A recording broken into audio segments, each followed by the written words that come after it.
Good day, and thank you for standing by. Welcome to Ally Financial fourth quarter and full year 2023 earnings call. At this time, all participants are in a listen-only mode. After the presentation, there will be a question-and-answer session. To ask a question, you will need to press star 11 on your telephone. Then you will hear a message advising your hand is raised. To withdraw the question, please press star 11 again. Be advised that today's conference is being recorded. I would now like to turn the call over to Sean Leary, Head of Investor Relations. Please go ahead. Thank you, Carmen. Good morning and welcome to Ally Financial's fourth quarter and full year 2023 earnings call. This morning, our CEO, Jeff Brown, and our CFO, Russ Hutchinson, will review Ally's results before taking questions. Interim CEO Doug Timmerman has also joined today's call. The presentation we'll reference can be found on the Investor Relations section of our website, ally.com. Forward-looking statements and risk factor language governing today's call are on slide 2. GAAP and non-GAAP measures pertaining to our operating performance and capital results are on slides 3 and 4. As a reminder, non-GAAP or core metrics are supplemental to and not a substitute for U.S. GAAP measures. Definitions and reconciliations can be found in the appendix. And with that, I'll turn the call over to JB. Thank you, Sean. Good morning, everyone. Before we get into the results, I want to introduce and welcome Doug Timmerman, who will take over as interim CEO on February 1st. Doug has spent more than 30 years in our auto finance and insurance businesses and is incredibly well positioned to lead Ally. His experience in the industry is unrivaled. He's well respected across all areas of the company, and he has the full support and confidence of our board, our leadership team, our employee base, and also our auto finance customer base. We're very fortunate to have a great leader in Doug and a deep bench across the company to ensure a seamless transition now and when we name our permanent CEO. Doug, congratulations, and maybe you'd like to share a couple of comments. Thank you, JB. It's a pleasure to be here this morning. I'm really excited for the opportunity to lead Ally and encouraged by the momentum we have across the business. I'm more optimistic than ever about the outlook for the company based on the strength of the auto and bank franchises. And I've got a tremendous amount of confidence our team will continue to execute and support our customers during this transition. Back to you, JB. Thank you, Doug. Okay, let's get rolling on page number 5. I made this point many times over the past 9 years, but the culture we have developed at Ally is among my proudest achievements as CEO. To be clear, though, it's not my culture or the CEO's culture. It's a culture that is empowered and nurtured by every one of our 11,000-plus teammates. I firmly believe a strong culture is essential to delivering for our customers, communities, and shareholders, and it all starts with our employees. To my teammates for the past 15 years, thank you for your hard work and dedication. Your commitment is the driving force behind our success. I'm grateful for your leadership, integrity, and consistent execution against our long-term strategic objectives. The real benefit of an engaged workforce that embraces our lead core values is the customer obsession it creates. We've consistently rallied around initiatives that help us better serve our 11 million customers and drive industry change. An 88% customer satisfaction score across more than 380 million digital interactions is proof that when you do it right, customers notice and appreciate it. Culture can't be taken for granted and needs to be nurtured daily. To that end, we've consistently prioritized building our culture and creating a sense of belonging. We are not focused on winning awards, but we do take pride when others recognize what we do for our employees, including being identified as a top employer across multiple dimensions. Our teammates continue to invest in the communities in which we live and work. In 2023, Ally teammates donated over 60,000 hours of their time to support our communities. Our 50/50 media pledge has shed light on women's sports, and we're encouraged to see this has really moved the needle in terms of visibility and investments by other brands. Our Moguls in the Making program has opened new doors and brought incredibly talented associates to Ally over the past 5 years. The energy of the event each year is infectious and gives me tremendous pride in what we can accomplish together. I truly believe culture is a differentiator and will remain a key driver of Ally's success moving forward. And with that, let's turn to page number 6 and get into the results. Full year adjusted EPS of $3.05, core ROTCE of 11.5%, and revenues of $8.2 billion reflected our ability to deliver solid financial results while continuing to position for earnings growth over the years ahead. NIM of 3.35% was impacted by the rapid tightening we've seen over the past 2 years. With the tightening cycle likely behind us, we are well positioned for meaningful NIM expansion going forward. There were a few notable items in the quarter I wanted to touch on before diving into operational results. This morning, we announced that we've reached an agreement to sell Ally Lending. This transaction allows us to allocate capital to our highest returning businesses and focus on strengthening relationships with our consumer and dealer customers. The operations were moved to held for sale, and we recorded a goodwill impairment within the quarter. The fourth quarter impacts, which Russ will cover in more detail, are excluded from adjusted EPS. We expect the sale to close in the first quarter and generate 15 basis points of CET1 at closing and modestly increase tangible book value. The sale is also accretive to earnings going forward. Additionally, within the quarter, we deconsolidated $1.7 billion of retail auto loans from the balance sheet through securitization transactions, adding 9 basis points of CET1. From a cost perspective, the benefit of the headcount actions we announced in the third quarter and completed in the fourth quarter are fully embedded in our expense run rate going forward. Fourth quarter results also include a $38 million FDIC special assessment being incurred across the industry. Our charge was among the lowest in the industry, reflecting the composition of our deposit base. The impact of the assessment is also excluded from adjusted EPS. Moving to full-year operational highlights. Within auto finance, consumer originations of $40 billion were sourced from a record 13.8 million applications, a testament to the scale of our business and mutually beneficial dealer relationships. The average originated yield of 10.7% increased nearly 250 basis points on a full-year basis, driven by robust application flow, disciplined pricing, and underwriting. Importantly, nearly 40% of our full-year volume was in our highest quality credit tier, which will be a tailwind to the loss profile as those loans season. Full-year net charge-offs in retail auto were 177 basis points, in line with the guidance we gave a year ago. We continue to see encouraging performance trends across vintages and flow-to-loss rates, which we'll cover when we get to credit shortly. Insurance earned premiums of $1.3 billion were the highest since our IPO. Now turning to Ally Bank. 2023 was an outstanding year in terms of deposits performance. Despite the disruption stemming from the March banking events and the decline in deposit balances across much of the industry, we delivered solid deposit growth every quarter in 2023.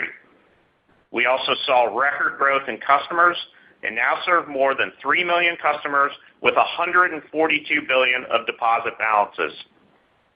Ally Credit Card now serves more than 1.2 million active cardholders with $2 billion of balances. Despite elevated net charge-off activity in the near term, returns in the card business are compelling, which we'll cover in more detail shortly. And finally, corporate finance continues to generate steady loan growth and accretive returns. The business delivered record earnings and a 25% ROE in 2023, and the quality of the book remains strong. Let's turn to slide number 7 to talk about Ally's market-leading franchises. Within dealer financial services, 22,000 dealer relationships resulted in nearly 14 million consumer auto applications in 2023, a record for Ally. In terms of originations, that's more than $400 billion in consumer auto volume decisioned, which allows us to be selective and optimize returns. Again, $1.3 billion of insurance earned premiums is the highest since our IPO, and we see a long runway ahead as we leverage synergies with our auto finance team. I mentioned the impressive scale and growth we've seen in the consumer bank on the previous slide, but we're equally pleased with the quality of our customer base. Ally Bank depositors are highly engaged with more than 1 million consumers leveraging core product features across deposits and invests. That engagement continues to drive customer retention that has stayed above 95% since we launched the bank in 2009. Both Dealer Financial Services and Ally Bank have a robust scale, but remain nimble and able to pivot in response to evolving market dynamics. That has served us well in this environment and gives me confidence in our ability to deliver earnings growth going forward. Turning to slide number 8. Total revenue of $8.2 billion represents a 76% increase since 2014. Net financing revenue of $6.2 billion is up 80% through the strategic positioning of the auto finance business and the consistent growth in high-quality deposits. And other revenue is up more than 50% as we've grown fee-generating businesses like insurance, Smart Auction, and our auto pass-through programs. At the bottom of the page, we highlight our revenue growth across insurance, corporate finance, and credit card. Revenue from these businesses have nearly doubled over the last 9 years, and we see opportunities for further growth going forward. On slide number 9, you can clearly see we've driven substantially higher margin through transformation on both sides of the balance sheet. Despite facing pressure from the historic rise in short-term rates, NIM is up 80 basis points since 2014 and is more than 50 basis points higher than where we were just a few years ago. Looking ahead, we see our retail auto yield continuing to expand as we originate new loans at higher yields than our current portfolio. Disciplined growth in higher-yielding corporate finance and credit card loans, coupled with a continued decline in lower-yielding mortgage and securities, are also a tailwind to earning asset yields. Our asset yield momentum is unique in the industry, and combined with our strong deposit franchise, supports our confidence in our attractive NIM trajectory. On slide number 10, we've again provided a snapshot of our funding stack and liquidity position. We're core funded with deposits making up 88% of our profile and have multiple efficient funding sources, including unsecured, secured, and short-term vehicles like the FHLB. Total available liquidity is $63.5 billion, is 5.5 times our uninsured deposit balances. Our conservative liquidity profile remains a key priority and source of strength for Ally. Deposits remain at the core of our funding position, and the performance we saw in 2023 against a very challenging market backdrop highlighted the unique strength of our consumer bank. Let's turn to slide number 11. As we've said many times before, we are committed to optimization across our businesses to generate capital, drive risk-adjusted returns, and invest in our scaled franchises. We took several meaningful actions in the quarter that demonstrate our commitment. The pending sale of Ally Lending allows us to further prioritize our highest returning and scaled businesses that directly serve our auto and deposit customers. At closing, we expect the sale of Ally Lending to add 15 basis points to our CET1 ratio and modestly increase tangible book value. The transaction is also accretive to earnings going forward. During the quarter, we sold $1.7 billion of retail auto loans via the securitization market to free up capital that can be redeployed to further support our dealers and consumers. We sold seasoned loans that were originated in a lower yield environment at break-even economics, demonstrating market appetite for our loans. We will continue to look opportunistically at ways to sell loans to create capital and better serve our dealers and consumers. In addition, we will continue to progress initiatives that we started over the past 12-plus months to generate capital and optimize returns. We've meaningfully curtailed our origination appetite with a focus on eliminating underperforming segments, particularly within auto and card. The headcount actions we took in 3Q and completed during the fourth quarter have reduced the cost base of the company. We'll see the full $80 million benefit in 2024. Tax actions in 2023 also added $100 million of capital. We've not reinvested in the securities portfolio and has put minimal mortgage volume on the balance sheet since 2022. In this quarter, we moved $4 billion of non-agency MBS from AFS to HTM, reducing OCI volatility. The securities are a subset of our investment portfolio but do not qualify as contingent liquidity. With changes to the regulatory framework on the horizon and the compelling origination opportunities we have within auto finance, you should expect capital optimization efforts will remain a top priority for us moving forward. And with that, I'll turn it over to Russ to cover detailed financial results. Thank you, JB. Good morning, everyone. I'll begin on slide 12. Net financing revenue, excluding OID of $1.5 billion, was down year-over-year, driven by higher funding costs given elevated short-term rates. Strength in fixed asset pricing was a partial offset during the quarter and positions us for NIM expansion through 2024 and beyond. Adjusted revenue of $500 million was up year-over-year and quarter-over-quarter, reflecting continued momentum across our diversified product offerings and solid investment gains. We're now at the quarterly run rate we've previously guided to and expect continued expansion over time. Several years of strong conquest volume and normalization of dealer inventories create a nice tailwind for insurance revenue. And we continue to see growth in both Smart Auction and the consumer auto pass-through programs, which enable us to better monetize application flow. Provision expense of $587 million reflected solid credit performance in retail auto, with losses on the low end of our guidance and elevated losses in card, as we highlighted at an investor conference last quarter. Provision expense also included a $16 million benefit as we moved the Ally lending assets to held-for-sale designation in anticipation of a 1Q sale. This benefit has been excluded from adjusted metrics, including earnings per share. Non-interest expense of $1.4 billion includes two significant one-time items. First, a $149 million write-down of goodwill associated with the Ally lending sale that brings the Ally lending-related one-time items to $133 million in total, netting out the provision benefit. And second, we incurred a $38 million charge from the FDI special assessment associated with the 2023 banking crisis. Both items have been excluded from adjusted metrics, including adjusted earnings per share.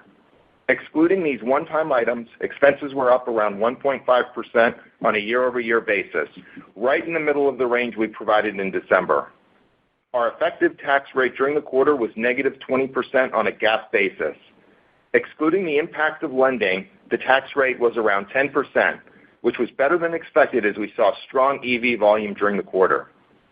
GAAP and adjusted EPS for the quarter were 16 cents and 45 cents respectively. Moving to slide 13, net interest margin excluding OID of 3.2% decreased 6 basis points quarter over quarter, in line with the expectations and resulting in a full-year NIM of 3.35%. Earning assets were down on a linked quarter basis, driven mainly by the sale of $1.7 billion of retail auto loans within the quarter. Margin has been pressured as we've progressed through the tightening cycle given the liability-sensitive nature of our balance sheet. But we have performed well in terms of pricing on both sides of the balance sheet. Retail auto pricing has achieved a 95% pricing beta and has exceeded expectations. Strong pricing has moved retail portfolio yields up 100 basis points in the past year. As we've talked about before, we see that yield expanding as origination yields are well above 10%. Looking forward, we expect earning assets to be generally flat, but with favorable mixed dynamics as lower-yielding mortgage and securities are running off and being replaced by higher-returning retail auto, corporate finance, and credit card assets. So on the asset side, both mix and natural portfolio turnover within retail auto will be tailwinds in 2024 and beyond. Turning to liabilities, cost of funds moved up within the quarter in line with expectations. Since tightening began, we've seen a cumulative deposit beta of around 70%, which compares well to peers, particularly in the context of $4.6 billion of Ally retail deposit growth and record customer growth in the year, where industry balances contracted. We remain confident in our path to 4% NIM. We have assumed the Fed is done tightening, but we are not dependent on Fed cuts. Rate cuts will impact the pace of NIM expansion, but not the destination. The pace of rate cuts implied by the current forward curve would accelerate our path to 4% NIM towards the middle of next year. Turning to page 14, CET1 of 9.4% increased quarter over quarter. As we mentioned before, the sale of lending will add another 15 basis points upon closing in March. Given we have another CECL phase-in, we expect a relatively flat CET1 ratio in the first quarter, as the Ally lending sale benefit will be offset by CECL phase-in. Our TCE to TA ratio increased by more than 50 basis points within the quarter, driven by an increase in OCI as benchmark rates declined. We recently announced our quarterly dividend of 30 cents, which remains flat to prior quarter. As JB laid out, capital actions we undertook during the quarter and actions that we continue to execute upon reflect our commitment to generating capital, strategically investing in our highest returning businesses, and driving long-term value for shareholders. Tangible book value per share up 100% since our IPO, excluding the impacts of AOCI, which we expect to accrete to par over time. Let's turn to slide 15 to review asset quality trends. Consolidated net charge-offs of 177 basis points reflected seasonal trends and elevated activity within corporate finance and credit card. Retail auto net charge-offs of 221 basis points in the fourth quarter were at the low end of the guidance we provided on our third quarter earnings call. In commercial auto, we recognized charge-offs of $19 million, which were previously reserved for, resulting in minimal P&L impact within the quarter. In the bottom right, 30 and 60-day retail auto delinquencies reflect seasonal increases. Importantly, the year-over-year increase in 30-day delinquency rates declined for the fourth consecutive quarter. Moving to slide 16, consolidated coverage decreased 16 basis points to 2.57%. The decrease within the quarter was mainly driven by mix dynamics, including the pending sale of Ally Lending, which carried a coverage rate of 9%, and growth within commercial auto, which has a lower coverage rate given its low loss content. The decline in coverage rate was also impacted by the recognition of losses on credits within corporate finance and commercial auto, for which we previously had specific reserves that do not need to be replenished. The total loan loss reserve of $3.6 billion declined approximately $250 million, driven mainly by the movement of Ally Lending assets to held for sale and the retail auto loan sales. Retail auto coverage of 3.65% increased 3 basis points, entirely driven by loan sales executed within the quarter, which was comprised of seasoned loans with lower loss content. As a reminder, for our CECL reserving process, we leverage a 12-month macroeconomic forecast, which has unemployment increasing to 4.4% this year. Longer term, we assume unemployment increases to approximately 6% under our reversion to mean methodology. Let's turn to slide 17 to discuss retail auto credit in more detail. On a full-year basis, charge-offs of 1.77% were in line with the guide we provided a year ago.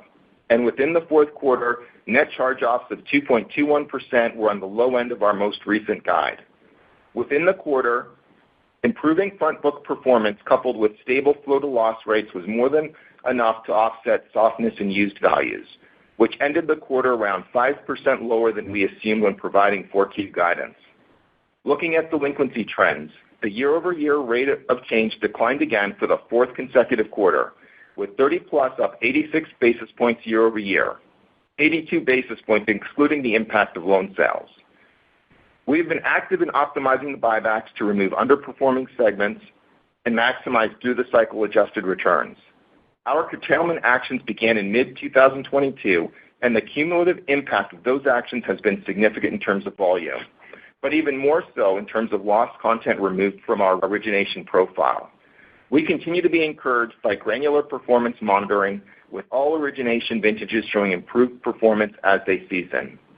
In terms of specific cohorts, the most seasoned parts of the portfolio from 2021 and earlier continue to outperform price loss expectations and have passed their peak loss period. The 2022 vintage, more specifically the second half of 2022, is showing elevated loss content versus expectations. But again, the vintage has consistently shown improving performance over time. It's early to evaluate the 2023 vintage, but we are encouraged by initial performance indicators. and our shift up the credit spectrum in April of 2023 meaningfully reduced the absolute loss content on our most recent vintages. The 2023 vintage has started to outperform 2022 in terms of delinquency after 12 months on book. And we expect that outperformance to expand as we move forward given the underwriting changes we've made over time and the shift into super prime in April. It's important to remember the first 6 months of any vintage is noisy, and we really start to get a good look closer to 12 months. On the page, we've shown more detail comparing months 7 to 12 of the 2022 and 2023 vintages. And as you can see, the 2023 vintage curve has started to bend favorably, and we expect that to continue over time. We know delinquency trends by vintage are a focal area, but we also look at the same trends on an actual loss basis. And on that basis, the 2023 vintage looks even better relative to 2022. As you all know, we've actively refined our approach to collections over time, including extension of repo timing. In total, that's resulted in more churn in the delinquency buckets, but a meaningful improvement in eventual losses. So delinquency trends are encouraging, and loss performance is even more encouraging. As we sit here today, we feel our underperforming originations are ring-fenced to the second half of 2022. With yields over 9% for that cohort, these are still financially attractive loans.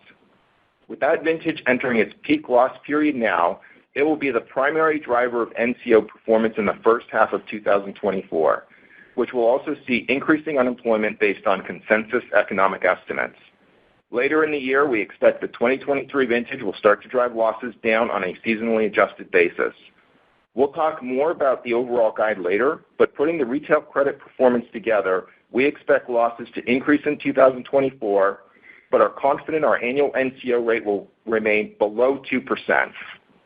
On a seasonally adjusted basis, we'd expect higher losses in the first half of the year, and then improving performance as new originations reach peak losses.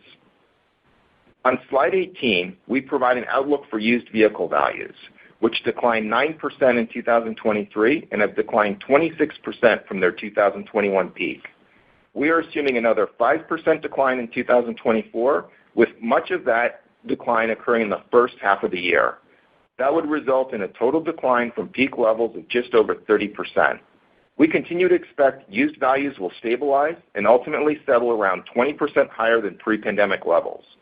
With new vehicle production below pre-pandemic levels for nearly 4 years, used supply will remain 15% below historical norms over the next several years and provide structural support for used values.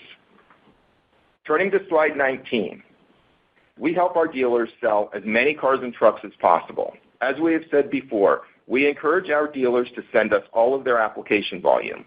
We leverage our differentiated go-to-market approach, coupling high-tech and high-touch to earn their partnership.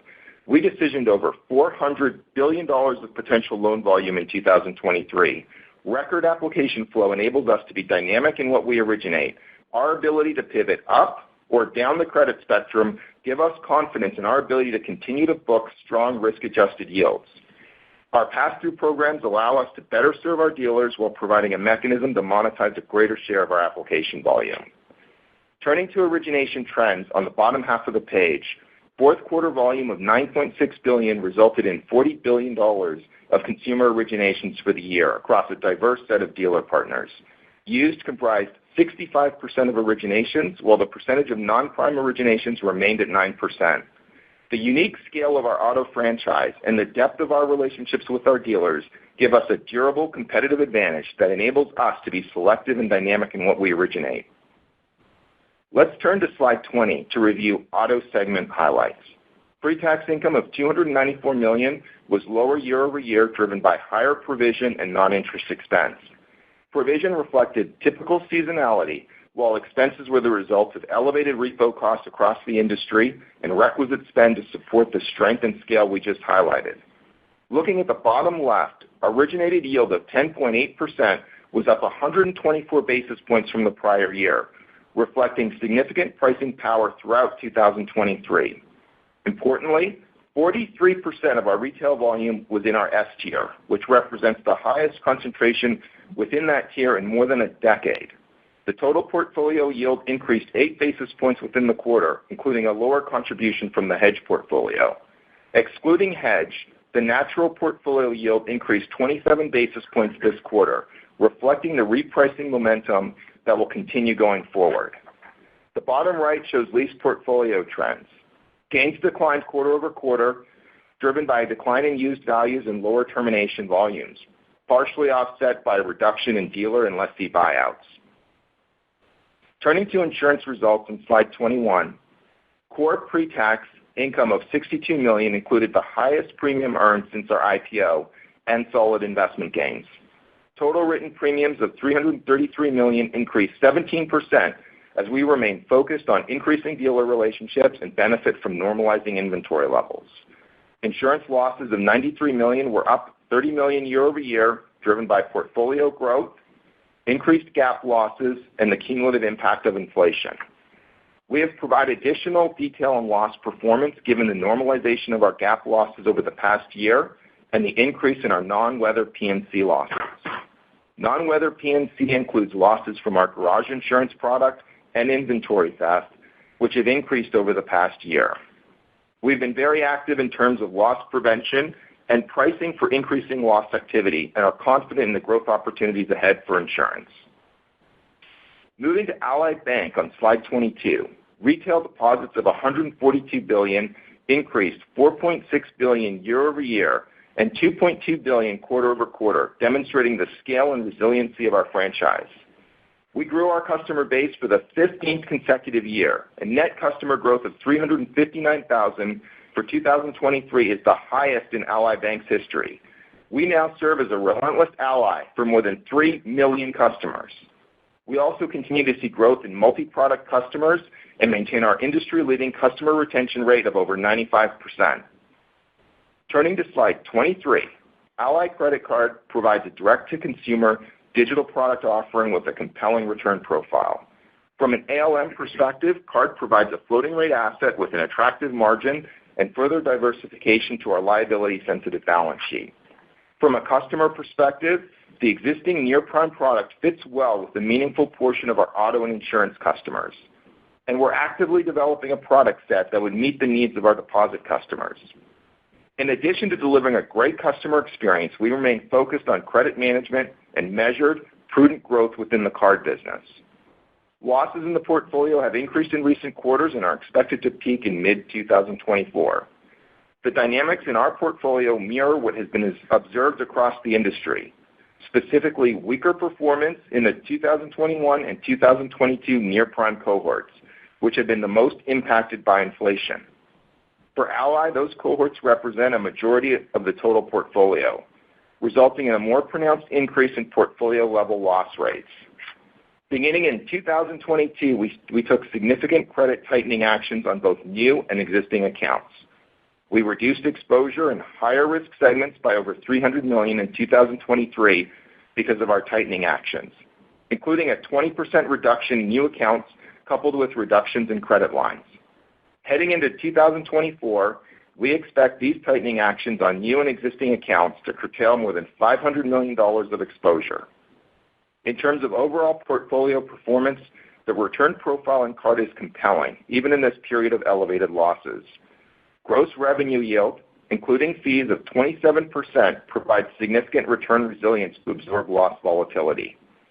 Assuming losses increase to 13%, we still see risk-adjusted margins of 10% and a pre-tax ROA of approximately 2%.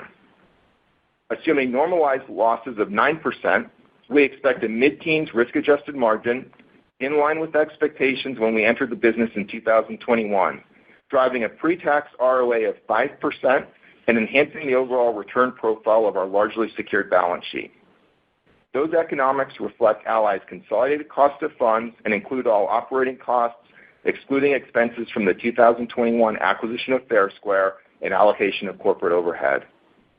While we have moderated our growth ambitions in the near term, we continue to view card as a key part of our long-term strategy and financial profile. Let's move to slide 24 and talk about two other products offered within the consumer bank, Ally Home and Ally Invest. Mortgage is the largest purchase consumers make, and Ally Home is a leading digital experience we offer to further deepen the relationship with our customer. Our operating model centers on a variable cost structure, enabling us to limit earnings volatility in periods where origination volumes are depressed. Most of the volume in Ally Home comes from deposit customers, and less than 20% of loans originated are retained on balance sheet. Ally Invest is a key aspect of the overall deposit value proposition, providing customers seamless money movement between brokerage and savings. In total, Ally Invest customers maintain $13 billion in traditional deposits with Ally and maintain an average balance that is double that of non-Invest deposit customers. Ally Invest is profitable on a standalone basis and offers another compelling experience to drive engagement and retention.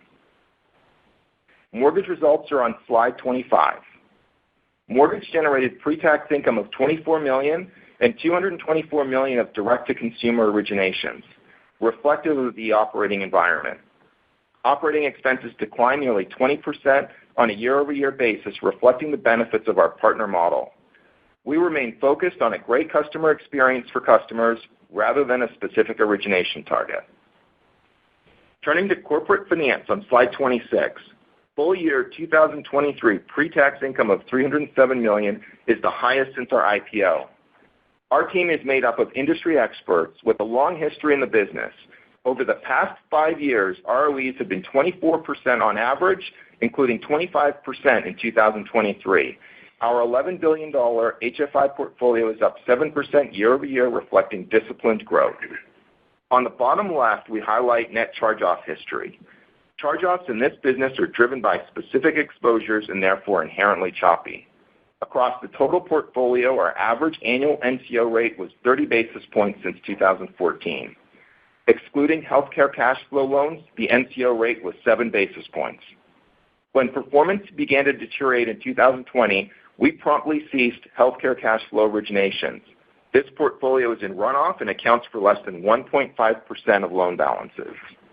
We feel good about our corporate finance portfolio entering 2024. Criticized assets make up 10% of the portfolio, which is less than half of the historical run rate. Non-accrual loans are at an all-time low of 1%, and our reserve is nearly 1.6 times our non-accrual loan balances. We provided a little more context than usual given the macro concerns around C&I and some of the recent net charge-off activity within healthcare cash flow. Corporate finance is a great business for Ally with a long track record of delivering through many economic cycles. Before closing, I'll share a few thoughts regarding the coming year. Slide 27 contains our financial outlook for 2024. As you know, the operating environment remains dynamic. We've talked regularly about the tailwinds that will drive our net interest margin, and our outlook remains consistent. We expect expansion in 2024 and see an exit rate around 3.4 to 3.5%, which puts the full-year average just under 3.3%. In terms of updates to our outlook from previous calls, our recent capital actions are good for profitability and capital generation, but also impact our starting point for NIM expansion. The sale of Ally Lending has impacted our near-term NIM outlook by around 3 to 4 basis points.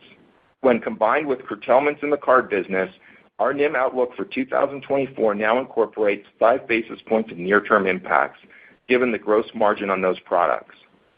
The impact of these actions on NIM are more than offset by lower credit costs and lower expenses.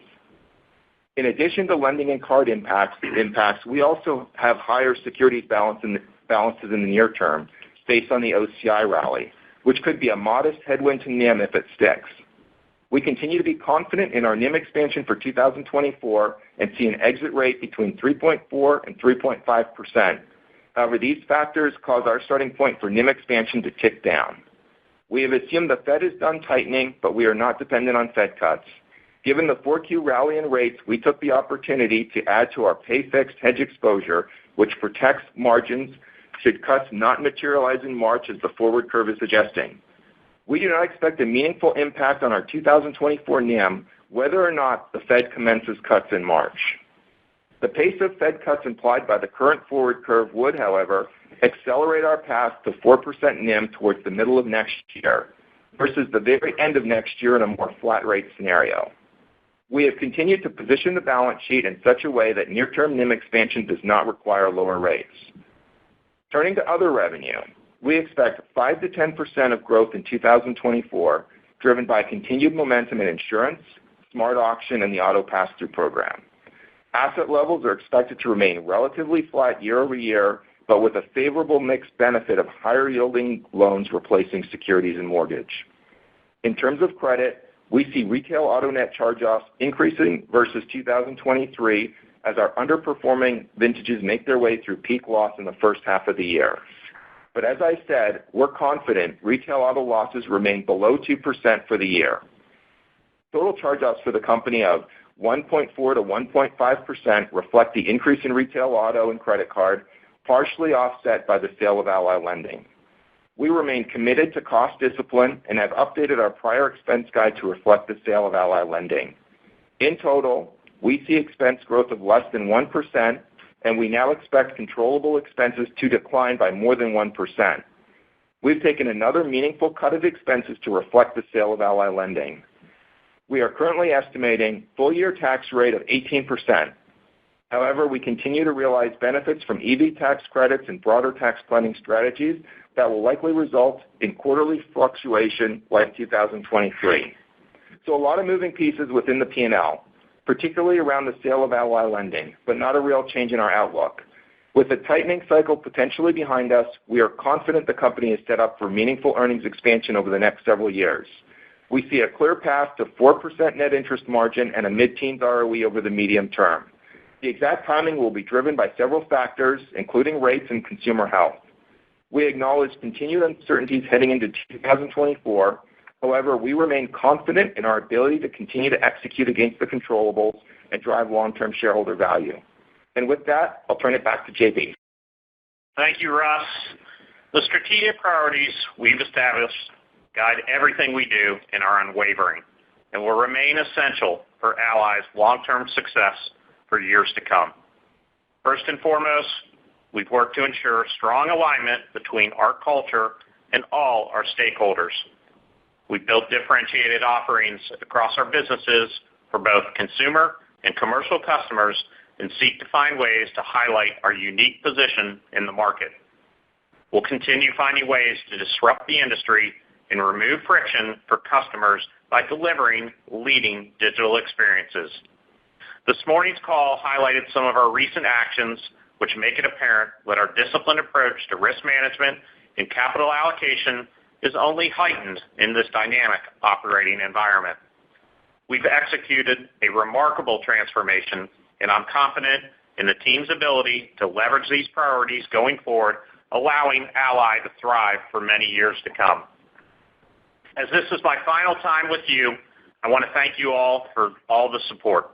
I'm very proud of the long-term progress, and sometimes that gets lost in the quarter-to-quarter progressions, but wrapping up the year and looking back to when I went into this role, it is really amazing how far Ally has come. It was just 15 years ago this company was on the brink of extinction to today, a thriving and well-respected company and brand that is uniquely positioned to financially benefit as rates begin to normalize. It has been a true honor to serve as CEO. And now as I transition to a substantial customer with Hendrick Automotive, I will continue to be vested in the long-term success of Ally. Thank you all so much. And with that, Sean, back over to you for Q&A. Thank you, JB. As we head into Q&A, we do ask the participants limit yourself to one question and one follow-up. Carmen, please begin the Q&A. Thank you. One moment for our first question, please.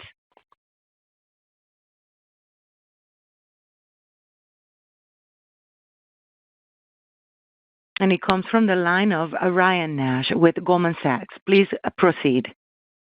Hey, good morning, everyone. JB, just want to say that it's been a pleasure working with you, and best of luck at Hendrick. Thanks so much, Ryan. Appreciate that. Maybe one strategic question for each of you. JB or Russ, maybe just talk about the decision to sell Ally Lending. Was this part of a broader review, and are there any further changes? And then, Doug, congrats on being named interim CEO. Any changes we should expect to you, whether on the auto strategy or the broader company strategy? And I have a follow-up. Great, Ryan. I guess I'll start on the Ally Lending decision. I think, you rewind the clock to kind of all the March banking events there, and I think what that forced everyone to do is just take a really honest and hard look at all of our businesses, our position, figure out where we had scale, where we didn't have scale, and Synchrony's got a great CEO and Brian Doubles, and Brian and I kind of compared notes a couple of times over the second quarter, and we just started talking about a potential path for them to do something here. And I think this is really a win-win for both companies. I think this is going to be a highly accretive business for Synchrony. I think Brian and Brian, his CFO, are really excited about it. That they're doing the right thing with respect to a lot of the Ally teammates going along with the acquisition. And so for them, I think it fits right into their platform. It's going to be accretive for them. And then for us, as we mentioned, it really enables us to focus more on the scale businesses we have at Ally, and obviously, deploy capital in that regard. And so, I think it came to fruition towards the end of the year. Obviously, as we mentioned, we'll expect to close that transaction in the first quarter. But I think, when we look at the business footprint today, we feel really comfortable where things are at. This was just a unique position and a unique situation with, this business fitting right in for Synchrony and for Brian. The rest of the company we feel is largely intact. We like everything going on in credit card today, and in commercial finance, corporate finance. So I don't want anyone to imply anything beyond that. I think this was just a unique situation. We feel really good about it. So that's kind of the backdrop and the story there. And then Doug, maybe you want to talk just kind of your thoughts going into this chair. Sure. Yeah, and I think the simple answer to your question, Ryan, is no. There's no change relative to our priorities, our focus, our business plans. Very confident that we've got the right priorities, where we've got a very well thought out plan, and a plan myself and the rest of the leadership team has a lot of confidence in relative to our ability to meet or exceed expectations.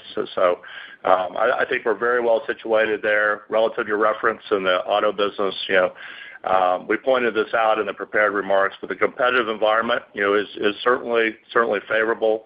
The success that we've had in driving application flow, no doubt, is a differentiator for us, and hopefully you see that in the success that we've had in building our yields and improving the returns of the business, and our ability to be nimble and selective relative to where we play, as well as our ability to originate at higher volume levels, depending on capital and related capacity there. So a lot of reasons to feel good about the future, as well as the plans that we've got in place today. So hopefully that answers your questions. No, it does. And maybe just one follow-up. Russ, you gave a lot of color on credit. Maybe can you just expand on the comments regarding how you see credit improving throughout the year? And when we do get to the end of the year, where do you expect to be on a seasonally adjusted basis? And should we expect that to become more the medium-term run rate for the company, just given all the tightening that you've done and the move up into the S tier? Thank you. Great. No, thanks, Ryan. It's a great question. Happy to provide additional clarification here. As you saw, the NCO rate on retail auto for 2023 came in right in line with the guidance we gave about a year ago at 1.77%. As we pointed to in the call, we're seeing elevated losses on our 2023 kind of second half vintages.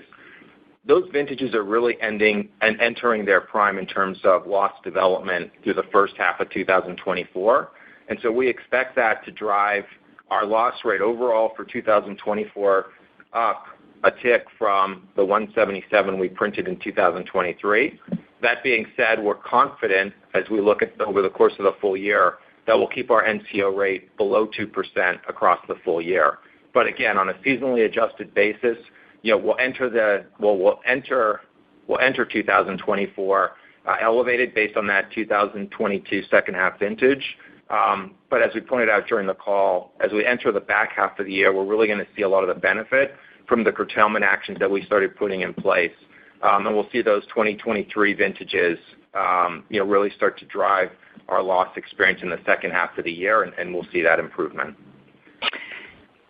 Thank you. And our next question, one moment, please.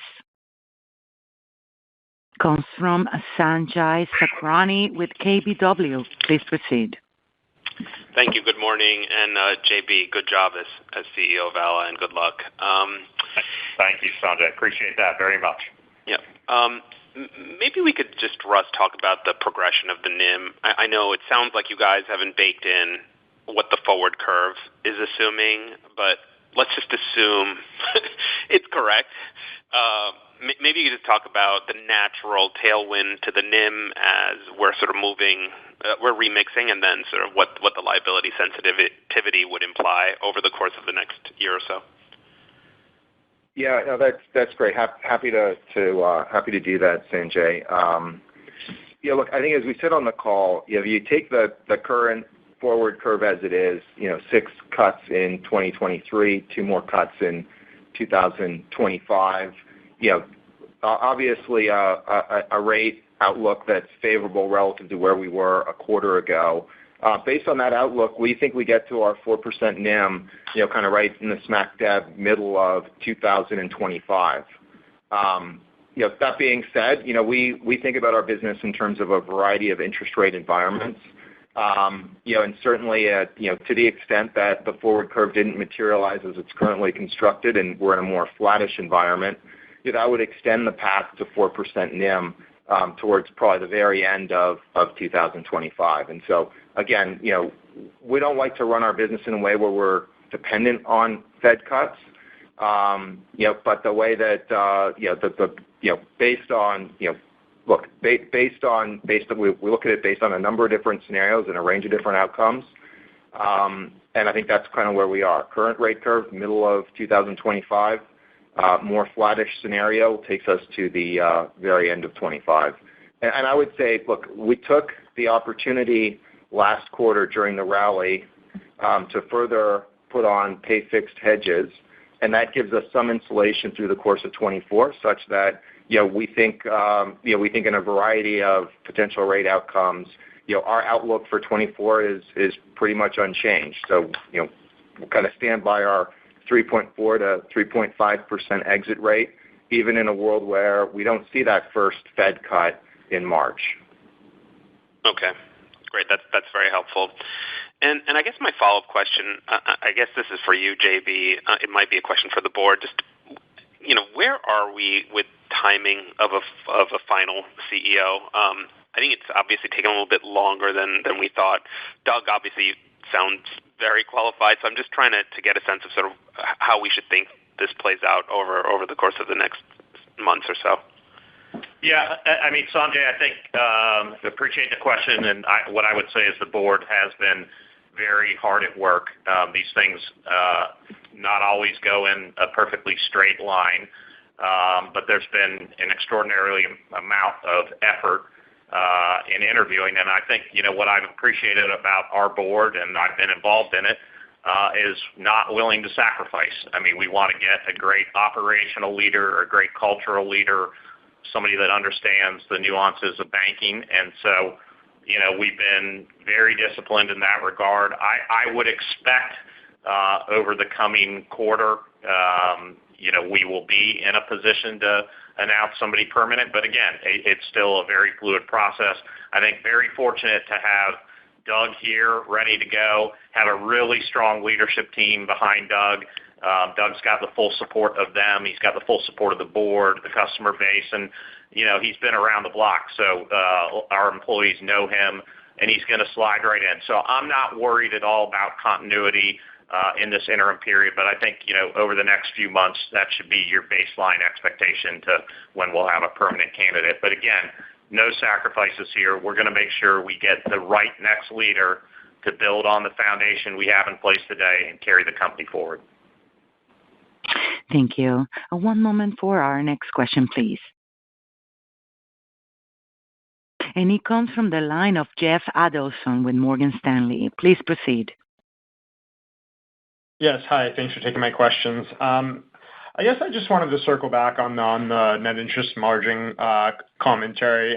As you kind of think about the potential benefit from the forward curve here, getting you to a 4% mark by mid-2025, Just trying to understand, what kind of assumptions you have in there for your deposit beta. And as we think through the first couple of quarters of 2024, do you think that you kind of reached, as close to the peak as you can get on your deposit rate, given that you kind of held that OSA rate steady? And let's say the forward curve continues to price in more rate cuts. Would you be looking to maybe add a little bit more in the way of hedges as, you see opportunities and maybe that would defer the eventual benefit to getting to 4% if you do that?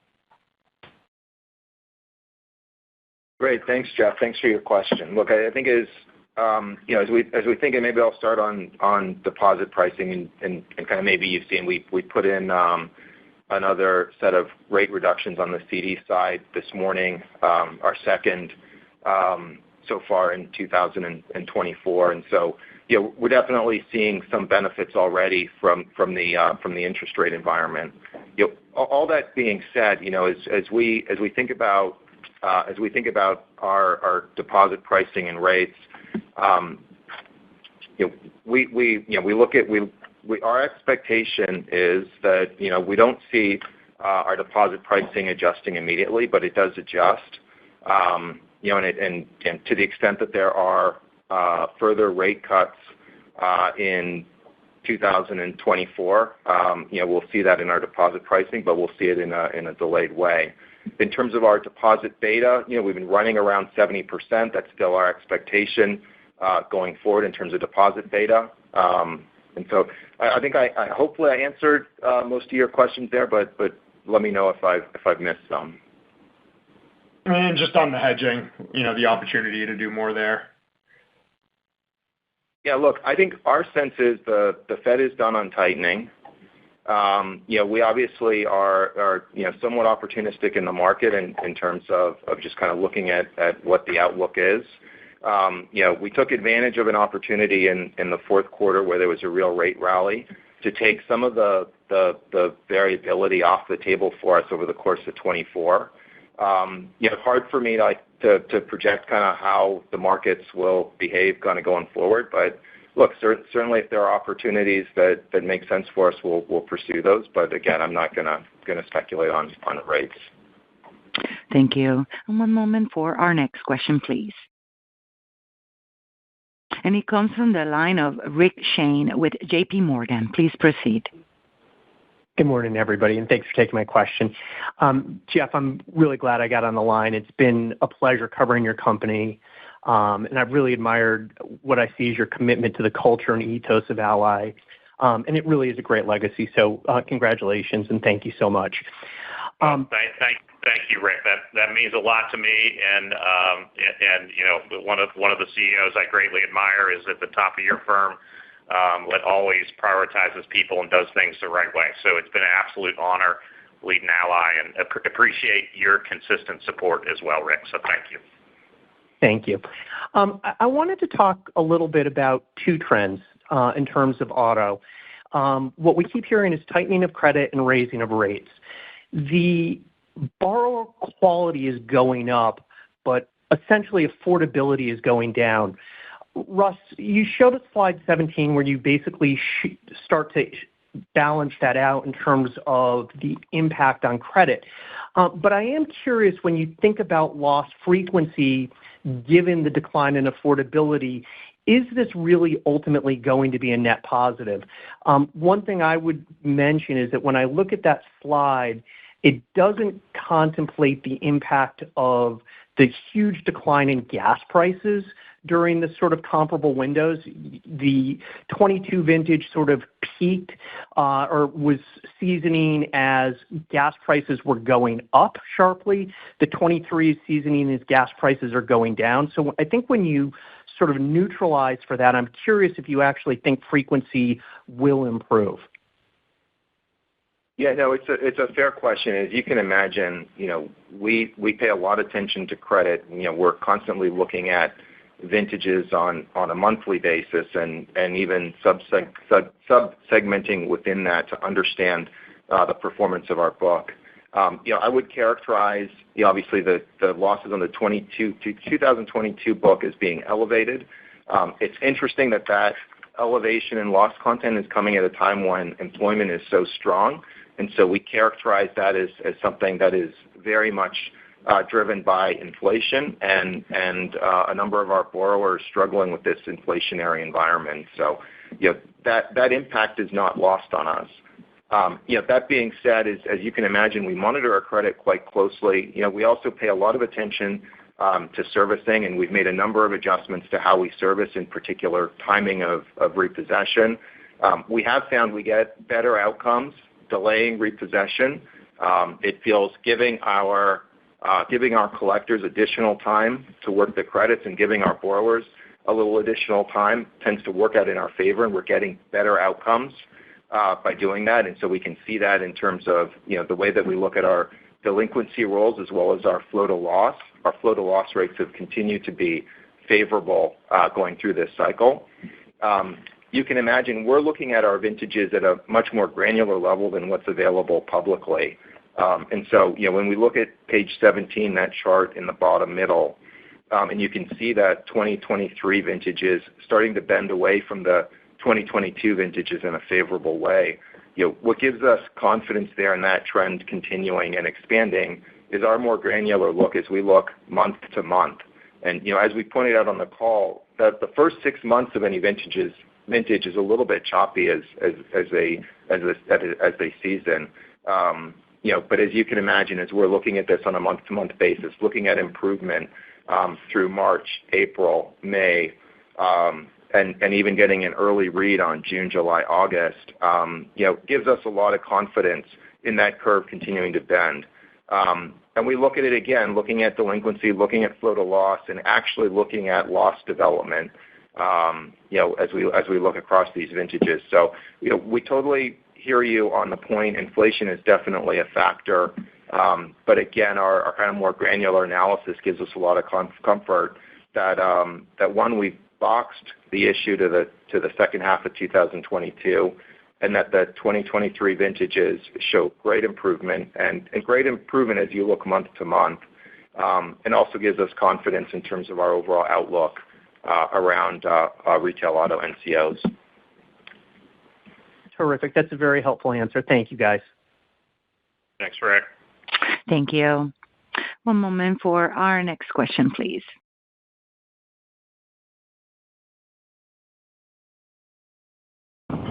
All right, it comes from the line of John Hecht with Jefferies.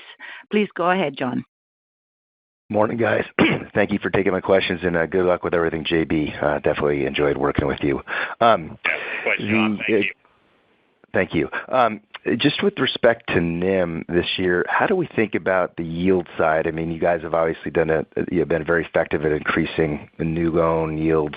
How much more is there to go on that front, given rate stabilization in the macro and mix shift?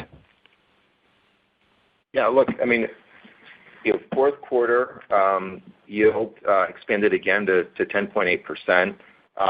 Giving us 10.69% over the course of the year. A great outcome. And remember, that's an outcome where we've ramped up our concentration in that S tier. And so we've moved up credit at the same time that we've moved up pricing. We've shown overall a 95% beta on the way up in terms of rates. That's really helped and supported us. As we think about the outlook for auto, I would say, I think we've got a couple of natural advantages. Number one, we just see a tremendous amount of application volume, and that gives us a lot of information and a lot of flexibility with our dealers in terms of how we have the ability to move up or down and how we have the ability to use pricing as a lever. That's a competitive advantage that I think is unique to Ally, just given the scale we have and the depth of our relationships with dealers. And it gives us a lot of confidence in our ability to optimize our yield and on a risk-adjusted basis in order to preserve our yield going forward.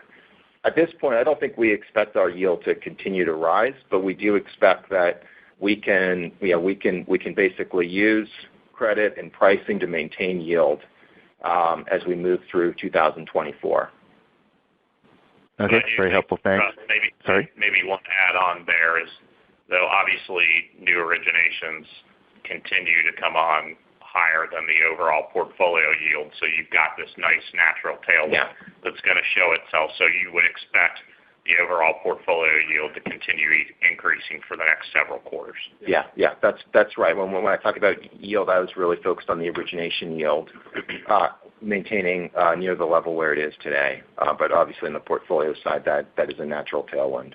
Also, on the portfolio side, we do have some benefit from, again, ongoing retail auto originations, credit card, corporate finance at the same time that we see securities and mortgage with obviously lower yields rolling off. Okay, great. Very helpful. And then follow-up question, Russ, just peaking charge-offs from the 22 vintage first half of this year, and then maybe some stabilization or favorable movements in losses as we move from there. How do we think about the ALL over the course? Is it stable, or do you move it up a little bit through the peak charge-off cycle, and then it starts to recede? How do we think about the trajectory there? Look, there are a lot of factors that go into the ALL. We have a pretty thorough process, and we're looking at the macro environment, so there are a whole set of macro assumptions that go into that. I think, as I mentioned during the call, some of those build in a natural conservatism in terms of our expectations for the progression of unemployment rates in the near term, and then we also factor in a mean reversion factor. So in our models, we have unemployment kind of mean reverting to 6% over the medium term. And so, a lot of factors that go into that ALL. Hard to comment on the outlook for that going forward, but I think our general expectation is to assume it's kind of flattish. Okay, helpful. Thanks. Great. Thanks, John. That's all the time we have for today, folks. If you have any additional questions, as always, please feel free to reach out to Investor Relations. Thank you for joining us this morning. That concludes today's call. Thank you, everybody, and you may now disconnect.